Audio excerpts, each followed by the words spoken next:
আমাদের 26 জুলাইয়ের মধ্যে ফার্স্ট ট্রেনিংটা আমাদের সাথে লাগবে, আর সেকেন্ড ট্রেনিংটা আমাদের 31 তো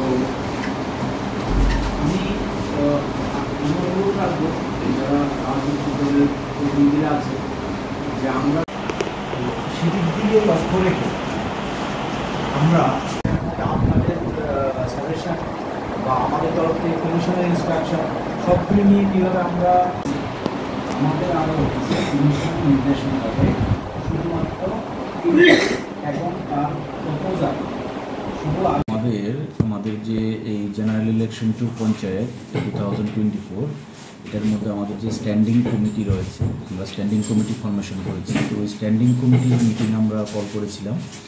তো আমাদের গত 2 দিন মানে 11 এবং 12 আমাদের যে নমিনেশনের ডেট, যেটা নাকি 11 তারিখ থেকে শুরু হয়েছিল, বিগত 2 দিন আমাদের এখানে কোনো নমিনেশন জমা পড়েনি। তো আমরা আশা করছি যে আগামী মানে সোম, মঙ্গল এবং মানে 18 তারিখ তো আমরা হয়তোবা বিভিন্ন রাজনৈতিক দল থেকে নমিনেশন আমাদের কাছে আসতে পারে। তো সেটাকে সামনে রেখে আমরা আজকে একটা স্ট্যান্ডিং কমিটির মিটিং আমরা করেছি এবং সেই মিটিংয়ের মধ্যে বিভিন্ন রাজনৈতিক দল এবং আমাদের অফিসের এই ইলেকশনে যারা এয়াররা আছেন ওনারাও ছিলেন। তো আমরা বিভিন্ন বিষয়ে আলোচনা করেছি কীভাবে স্মুথলি আমরা নমিনেশনগুলি নেব।